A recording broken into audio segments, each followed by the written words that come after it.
नमस्कार, स्वागत है आपका। आपके साथ में हूं अमित गर्ग शुक्ला। देश में कोरोना केसेस काफी बढ़े हैं, ऐसे में मास्क सबसे बड़ा हथियार है।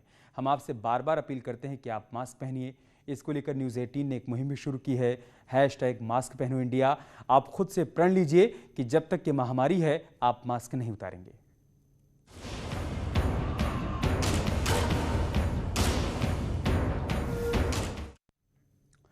और अब बात करते हैं बड़ी खबर की। मुख्यमंत्री योगी आदित्यनाथ के गोरखपुर दौरे का आज तीसरा दिन है। सुबह पूजा पाठ के बाद हिंदू सेवा आश्रम में सीएम योगी ने जनता दरबार के जरिए लोगों की समस्याओं को सुना। सुबह 10 बजे सीएम मुफ्त खाद्यान्न योजना के तहत खाद्य सामग्री का वितरण करेंगे। उसके बाद सिद्धार्थनगर के लिए रवाना हो जाएंगे, जहां पीएम मोदी के दौरे की तैयारियों का जायजा लेंगे। साथ ही 11 निर्माणाधीन मेडिकल कॉलेज का निरीक्षण करेंगे और अधिकारियों के साथ बैठक भी करेंगे। उसके बाद सीएम योगी 1 बजे अयोध्या पहुंचेंगे, जहां दशरथ मेडिकल कॉलेज का निरीक्षण करेंगे और रामलला और हनुमानगढ़ी का दर्शन पूजन भी कर सकते हैं। 3 तस्वीरें हम आपको दिखा रहे हैं। जो आप पहली तस्वीर देख पा रहे हैं, आज सीएम योगी के गोरखपुर दौरे का तीसरा दिन है। राशन वितरण कार्यक्रम में उनको शामिल होना है। मुफ्त राशन किट का वितरण करेंगे। उसके बाद वो सिद्धार्थनगर चले जाएंगे, जहां पर प्रधानमंत्री मोदी का संभावित दौरा है। वहां पर जो तैयारियां की जा रही हैं उसका अवलोकन करेंगे, निरीक्षण करेंगे और उसके बाद वो अयोध्या पहुंचेंगे दोपहर बाद, जहां पर दशरथ मेडिकल कॉलेज का दौरा करेंगे। वहां पर अभी तक जो इंतजामात किए गए हैं उसका बारीकी से निरीक्षण करेंगे, अवलोकन करेंगे और साथ ही साथ रामलला के भी दर्शन करेंगे और हनुमानगढ़ी भी जाएंगे।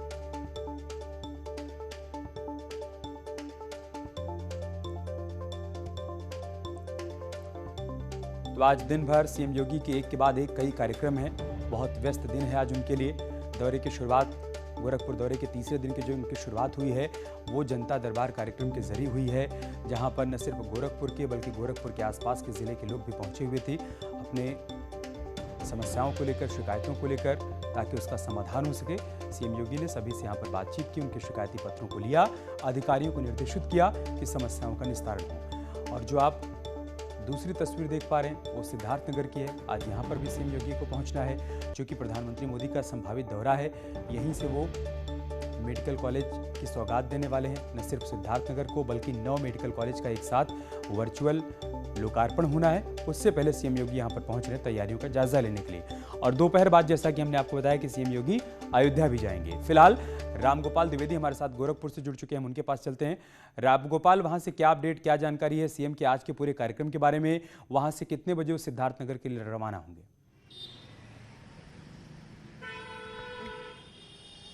मुख्यमंत्री योगी आदित्यनाथ इस वक्त गोरक्षनाथ मंदिर में मौजूद हैं। अभी से कुछ देर पहले उन्होंने जो है जनता दरबार लगाया और सैकड़ों फरियादियों की मुख्यमंत्री ने फरियाद सुनी है। लेकिन आज का दिन कई मामले में राजनीतिक रूप से भी बहुत महत्वपूर्ण है और प्रदेश के विकास के लिए भी बहुत महत्वपूर्ण है।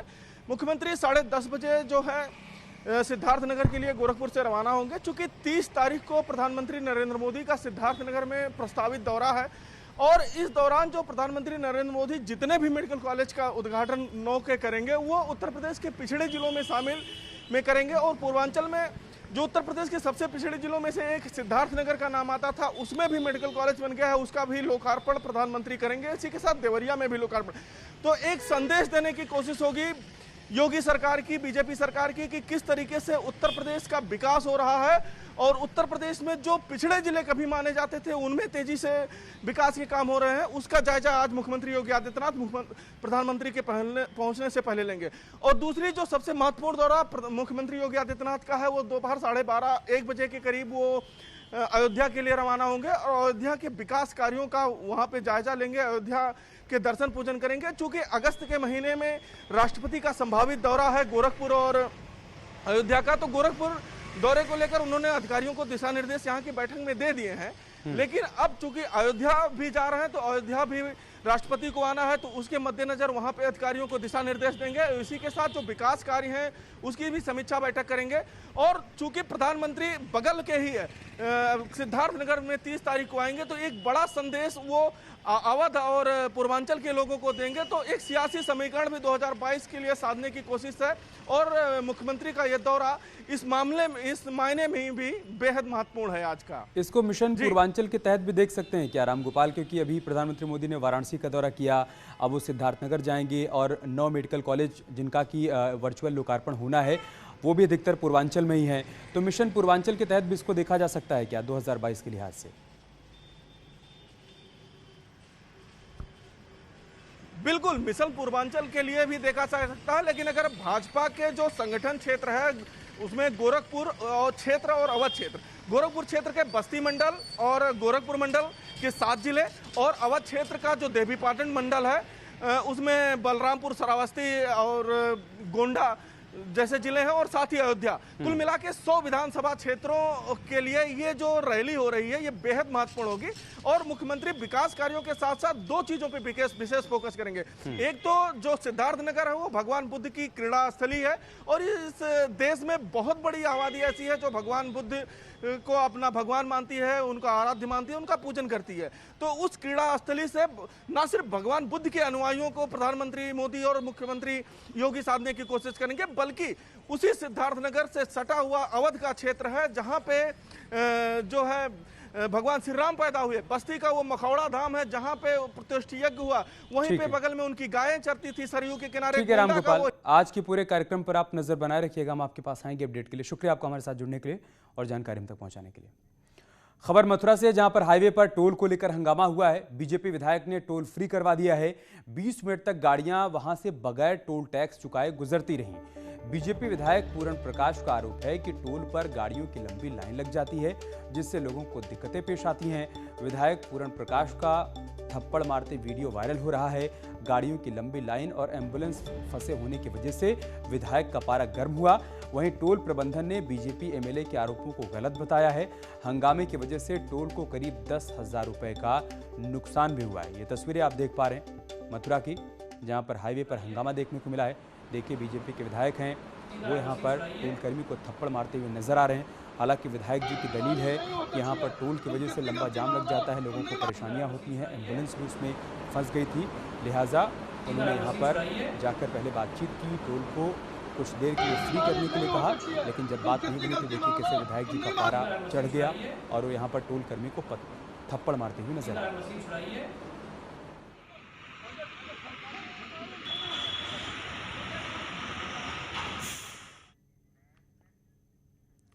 अयोध्या में 23 जुलाई को प्रबुद्ध सम्मेलन करके बीएसपी ने 2022 विधानसभा चुनाव का आगाज कर दिया है। अंबेडकर नगर में भी बीएसपी ने प्रबुद्ध सम्मेलन कर ब्राह्मणों को जोड़ने की कवायद शुरू कर दी है। कटेहरी विधानसभा के बेनीपुर पहुंचे बीएसपी महासचिव सतीश चंद्र मिश्रा ने प्रबुद्ध सम्मेलन को संबोधित किया। उन्होंने बीजेपी सरकार पर हमला करते हुए कहा कि सरकार में प्रबुद्ध समाज और दलितों का उत्पीड़न किया जा रहा है। सतीश चंद्र मिश्रा ने प्रबुद्ध समाज और अन्य समाज से बीजेपी को उखाड़ फेंकने का आह्वान किया। उद्देश्य यही है कि जो प्रबुद्ध समाज में को जिस तरह से इस सरकार में दबाया जा रहा है, उसमें भी खास तौर से जैसे दलितों के साथ में अत्याचार हो रहे हैं और ब्राह्मण समाज के साथ में हो रहा है, तो इसके लिए ब्राह्मण समाज और प्रबुद्ध समाज के अन्य समाज के लोगों के बीच में हम लोग जा कर के उनको जागरूक करने का काम कर रहे हैं और उनसे इस बात का अनुरोध भी कर रहे हैं कि अब आप इकट्ठा हो जाइए और ऐसा शासन, ऐसा प्रशासन जिस सरकार चला रही है उस सरकार को उखाड़ फेंकने के लिए अब आप कर। जौनपुर पहुंचे गोरखपुर के सांसद और फिल्म अभिनेता रवि किशन ने कहा कि जो लोग वोट के लिए ब्राह्मण की राजनीति कर रहे हैं, उन लोगों के राज में सबसे अधिक शोषण ब्राह्मणों का ही हुआ है। ब्राह्मणों की बेटियों का धर्मांतरण हुआ है। मुझे भी इन लोगों ने सम्मान नहीं दिया, यश भारती सम्मान भी नहीं दिया था। रवि किशन ने आगे कहा कि आज केंद्र और राज्य में ब्राह्मणों को उच्चतम पदों पर रखा गया है। हर वर्ग के लोगों को उसके ओहदे के हिसाब से, शिक्षा के हिसाब से और काबिलियत के हिसाब से पद दिया गया।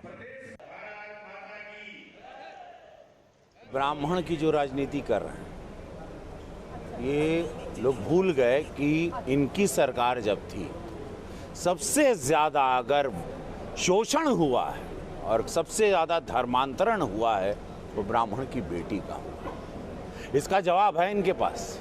क्या किया इन्होंने ब्राह्मणों के साथ? सब छोड़िए, मैं रवि किशन शुक्ल, मेरे साथ इन लोगों ने क्या किया?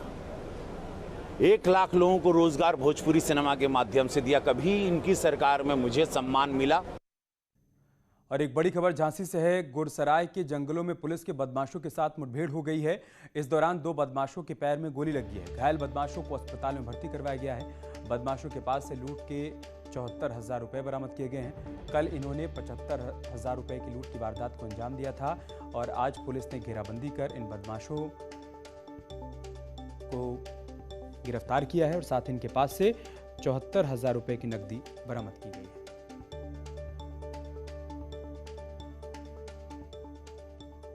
जैसे चेकिंग के लोग ने प्रयास किया पुलिस ने, उन्होंने पुलिस पर फायर करना शुरू कर दिया।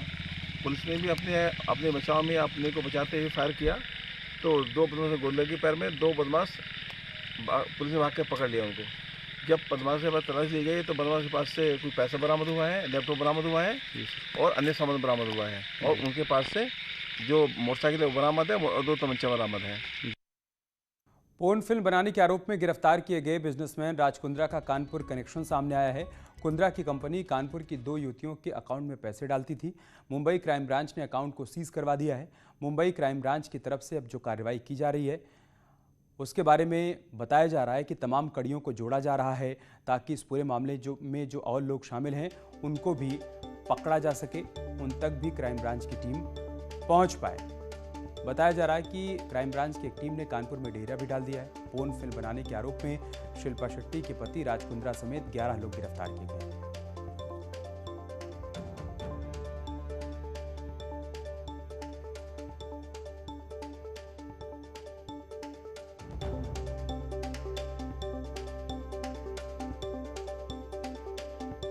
डाला हुआ है, जहां एक और पीएनबी ब्रांच कर रही गई तो वहीं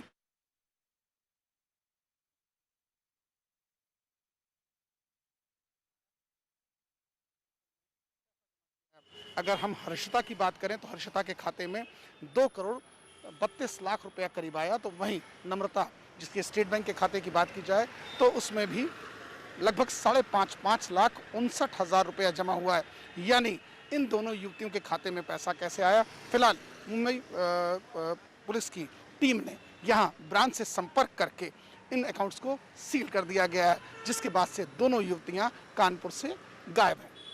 अब मुंबई क्राइम ब्रांच की टीम उन तक पहुंचने का प्रयास कर रही है। अब देखना यह होगा कि उन लड़कियों के पूछताछ में और कितने लोगों के नाम सामने आते हैं। जर्नलिस्ट आशीष पांडे के साथ अमित गंजू, न्यूज़ 18 कानपुर। राज कुंद्रा के कानपुर कनेक्शन में एक बड़ा अपडेट आया है। अरविंद श्रीवास्तव चलाता था कुंद्रा का प्रोडक्शन हाउस। कानपुर का रहने वाला है अरविंद श्रीवास्तव। अरविंद की पत्नी पिता के बैंक अकाउंट में आते थे पैसे। अरविंद के खिलाफ लुकआउट नोटिस जारी किया गया था। मुंबई क्राइम ब्रांच ने मार्च में ये नोटिस जारी किया था। ये बड़ी खबर हम आपको बता रहे हैं। इस पूरे मामले में बड़ा अपडेट सामने आया है कि अरविंद श्रीवास्तव कुंद्रा का प्रोडक्शन हाउस चलाया करता था। वो कानपुर का ही रहने वाला है। अरविंद की पत्नी और पिता के बैंक अकाउंट में पैसे आया करते थे। अरविंद के खिलाफ लुकआउट नोटिस पहले ही जारी किया जा चुका है। मुंबई क्राइम ब्रांच ने मार्च में ही उसके खिलाफ लुकआउट नोटिस जारी किया था। तो एक के बाद एक कड़ियां जुड़ती जा रही हैं, बड़े बड़े खुलासे हो रहे हैं। अब राज कुंद्रा के कानपुर कनेक्शन में जो बड़ा खुलासा हुआ है उसमें अरविंद श्रीवास्तव का नाम सामने आ रहा है, जो कि कानपुर का रहने वाला है और जानकारी के मुताबिक वो कुंद्रा का प्रोडक्शन हाउस यहां पर चलाया करता था। एक जानकारी ये भी मिली है कि अरविंद की पत्नी और उसके पिता के बैंक खातों में पैसे आया करते थे और चूंकि पहले से ही क्राइम ब्रांच को इस पूरे मामले की जानकारी थी, लिहाजा मार्च में ही अरविंद के खिलाफ लुकआउट नोटिस जारी कर दिया गया था।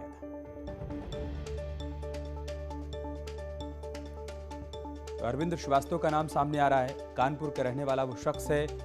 पत्नी और पिता के अकाउंट में पैसे आया करते थे और एक बड़ी बात ये सामने आई है कि राज कुंद्रा का प्रोडक्शन हाउस वही चलाया करता था। अमित गंजू हमारे साथ कानपुर से जुड़ चुके हैं। अमित, क्या जानकारी है आपके पास इस खबर के बारे में? देखिए अमित, आपको मैं बताना चाहूंगा कि जैसे जैसे मुंबई क्राइम ब्रांच की जांच का दायरा बढ़ रहा है वैसे वैसे चीजें भी उभर के सामने आ रही हैं। अब कानपुर का सीधा कनेक्शन, राज कुंद्रा और कानपुर के बीच का सीधा कनेक्शन दिख रहा है, क्योंकि अरविंद श्रीवास्तव कानपुर के रहने वाले हैं। सारा प्रोडक्शन हाउस का काम अरविंद देखते हैं और अगर हम सूत्रों की माने मुंबई के, तो यश ठाकुर जिसकी मुंबई क्राइम ब्रांच को तलाश है वो अरविंद श्रीवास्तव है। नाम भले ही अलग हो लेकिन इंसान एक है। ये जांच में तमाम ऐसी खुलासा हुआ है और अरविंद ने अपनी वाइफ और अपने फादर के नाम इस पैसे का ट्रांजैक्शन किया, इसकी भी पुष्टि हुई और पिछले 2 दिनों से मुंबई की टीम कानपुर में मौजूद है और नए नए चीजें उभर के सामने, क्योंकि डेफिनेटली आज भी बैंक हॉलीडे है, कल जब बैंक खुलेगा तो और चीजें उभर के सामने आएंगे। कितने और डिफरेंट अकाउंट्स हैं, कितने और अलग अलग लोगों के अकाउंट्स में ये मनी का ट्रांजैक्शन हुआ है। जी शुक्रिया आपका हमारे साथ जुड़ने के लिए अमित और जानकारी हम तक पहुंचाने के लिए। और एक बड़ी खबर लखीमपुर खीरी से, जहां पर नदी में समा गए हैं 40 मकान। शारदा नदी की विनाश लीला देखने को मिली है। निघासन के मझरी में नदी में समा गए हैं मकान।